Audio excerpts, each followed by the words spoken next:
del Real Madrid. O sea, otro partido de mierda. malo. De una. Pero sí lo que nos filmamos al mismo tiempo, que es raro. Cualquiera piensa que vivimos juntos, que dormimos juntos, algo así. Sí, lo por eso que ni siquiera nos vimos el fin de semana. Igual no lo pegó alguien que vimos al mismo tiempo. En común, ¿no? ¿Verdad? Sí. ¿Tú se lo pagaste a alguien en este fin de semana? Ojalá que no. A ver, si los tweets que dicen Mbappé no engaña a nadie, Mbappé es otra mentira del fútbol, Mbappé es horrible, este es el Madrid de Vini, Mbappé una mierda. O sea, tú eres líder de Mbappé, no te quiero ver celebrando cuando después metas hat-trick en la final de la Champions contra el Bayern y la ganemos. No te quiero ver celebrando. Lo que pasa es que hay gente que se come se está comiendo las vibras, literalmente. Yo creo que muy poca gente se está comiendo algo de Mbappé. O sea, yo no me estoy comiendo nada de Mbappé. Sí, las vibras, porque tú miras highlights de Mbappé. ¿Qué son los highlights de Mbappé? El gol con el Atalanta y después 5 penales seguidos, o 4. Él gana 5 penales seguidos, que el bro tiene 6 goles en 8 partidos. Penales todos. Pero Argentina ganó el Mundial con 5 penales. Ah, pero tú lo criticabas a Argentina en ese momento. Y tú lo estás criticando ahora. Entonces, ¿quién es el hipócrita, tú o yo? ¿Tú? ¿Por qué? Porque yo no critiqué a Argentina y tú sí. ¿Y tú estás criticando a Mbappé ahora? ¿Por qué tú no criticas a Argentina? Merecidamente. Para ti Mbappé es la mayor mentira del fútbol. O sea, no, ¿verdad? Mbappé no entró en el top 5 para ti. Ahora mismo. Ahora mismo. O sea, ahora mismo estamos hablando de Lamine, Vini, Haaland. Quedando todavía. ¿No tendrá Mbappé ahí en eso? Sí, está bien. Vamos. No, Kane y el Gyökeres tiene que estar. O Lewandowski, uno de los dos. O sea, Mbappé es un fraude para ti. Ahora mismo sí, no es el top 5. A mí tú tendrás. No puede ser que él tenga todos los partidos 10 ocasiones para meter un penal. No es ni siquiera un gol, son 10 ocasiones para meter un penal. Pero ahora que van 8 partidos, él está calentando todavía. Esta es super temporada, hermano. No, está muy bien. La temporada empieza esta semana. La liga empieza Mañana. La liga empieza mañana. Mi tema con papel. Italiano. Tú ves que tú te acuerdas. Estoy loco porque Mbappé está en 75 goles. No está en 75 goles. Loco, la liga de Mbappé empieza mañana. Hasta que empiece el día de mañana, por ahora, es un fraude. Y por ahora, quien está cargando el Madrid es Vinicius Junior. Exactamente. Que es simplemente élite. Élite. El Que tipo... te ha callado bocas también. A ti no te gustaba Vini. Y no te gusta tanto, por la. No, es verdad. Eso es verdad, bro. Tú lo sabes. No. Mi problema con Vini, tú sabes cuál es. Y no es nada de lo que él hace con una pelota en los pies. Eso es lo único que él tiene bueno. Lo único que él tiene, bueno. Después, bueno. Penalti polémico a Hendrik. ¿Fue penal lo de Hendrik para ti? No. ¿Por qué no fue penal? obviamente que no. ¿Por qué no fue penal? Lo primero es que la bola sale. Hay un clip donde se ve que la bola sale. ¿Y qué pasa? Que no se debió de seguir la jugada. Si la bola sale ya, se No, para. la bola no salió. Si hubiera salido el VAR hubiera intervenido, hermano. Hay que confiar en las autoridades. Yo creo que confiaron en el linier, pero hay una toma en la que se ve claro que la bola sale. ¿Completa? Y después, sí sale. Y después se ve como el tipo lo agarra a 1 metro de la caja del penalti. Y después cuando ya Hendrik se decide caer, los pies están aquí, la caja del penalti está ahí.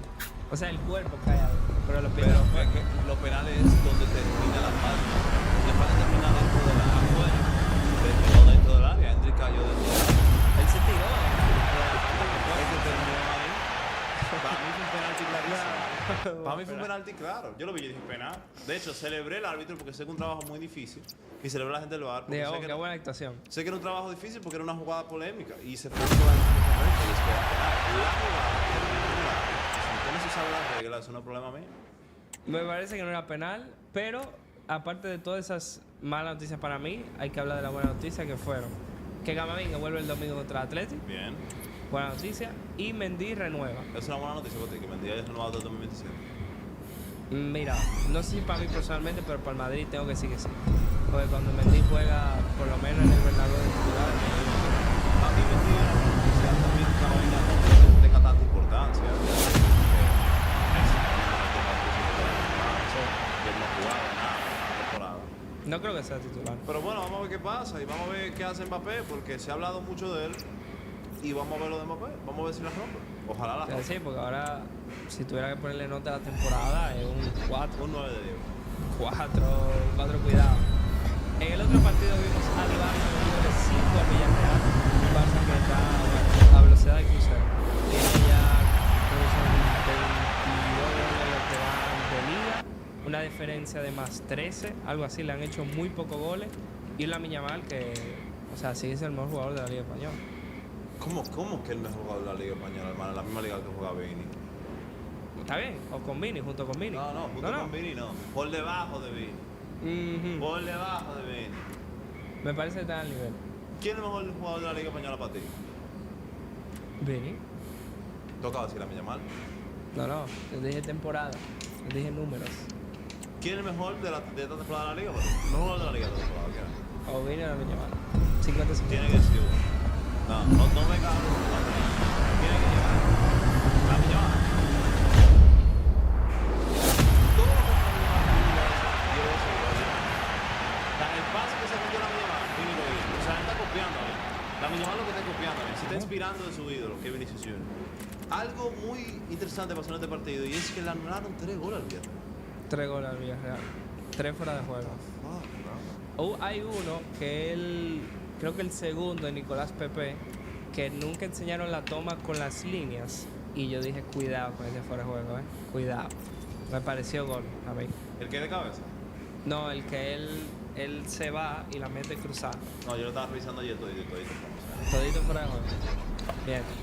De igual manera, el Barça como que le mete 5 goles. Un Rafinha que está haciendo una captura de su vida.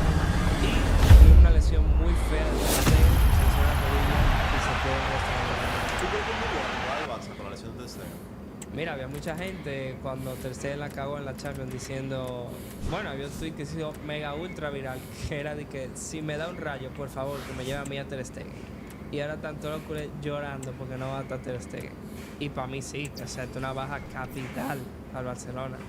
Lamentablemente Iñaki Peña, no, la verdad es que no.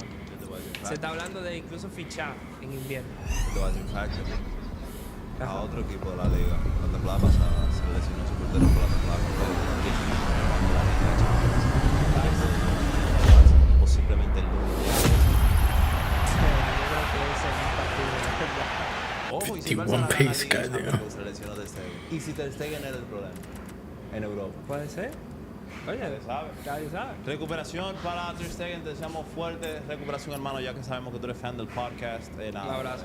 Un abrazo para ti y qué fea fue esa imagen. Vimos varias lesiones de rodillas de finde. Se lesionó otro que vamos a tocarlo, sí. en un punto. Ganó el Deportivo Álaves al Sevilla 2-1. Empató tu Real Sociedad, tu Real Sociedad está crítica. Está muy mal. No se terminan de encontrar arriba los jugadores y Peñat Turriente, que está haciendo el reemplazo de Mikel Merino, la verdad es que no. Empató el Atleti también contra el Rayo Vallecano, ganó el Atleti Bilbao, empató el Getafe contra el Leganés 1-1, ganó el Valencia 2-0 al Girona y también ganó los Osasuna a Las Palmas 2-1. Otro equipo que estaba medio mal, el Girona. Sí. Que ahora mismo está de 12avo, el Barça está primero con 18 puntos, el Madrid segundo con 14, Atleti Bilbao tercero con 13 y Atlético Madrid de cuarto con 12 puntos en la liga. Seguimos con la Premier League, donde tuvimos el partidazo del fin de semana, Manchester City Arsenal 2-2. Un partido en el que el Arsenal empieza ganando muy temprano con jugadón de Sabio. El tipo, bueno, tengo diciéndolo varias semanas aquí, el tipo es de los mejores regatadores que tenemos en la actualidad. Pero lo remonta el Arsenal con un golazo de Calafiori, creo que es su primer partido titular con el Arsenal también. Y después, gol de córner de Gabriel con la clásica jugada ensayada del Arsenal, que dos jugadores paran a Ederson. Y ya para el segundo tiempo, ¿a qué se define esto? Bueno, que el City está 11 contra 10 y si el City 11 contra 11 tiene el 60% del balón, imagínate 11 contra 10. 90% de la pelota, el Arsenal la tocó 2 veces, o sea, dio 2 pases a su segunda en el campo del City, mientras que el City disparó 28 veces. Y como quiera, el gol fue literalmente en el último segundo. Gol de Stones. Loco, ¿tú viste lo que hizo el zumbado de Haaland cuando metieron el segundo gol en el último minuto? Lo tenemos aquí. A ver, ¿qué fue lo que hizo Haaland? La agarra Haaland, Bob. What the fuck? ¿Qué se cree Haaland, loco? ¿Qué diablo se cree Erling Braut Haaland, loco? Loco, Haaland es un picado, loco, en verdad. ¿Qué se cree Haaland, bro? Porque después, yo no sé si tú viste esta, se acaba el partido y Haaland hablándole a Arteta y a los jugadores del Arsenal. Como ve, Haaland le dice a Arteta que te quede humilde, papá. Stay humble,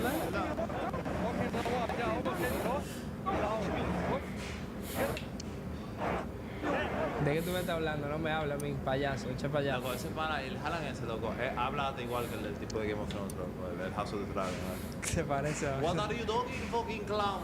You fucking clown. ¿Por qué Haaland tiene un acento indio?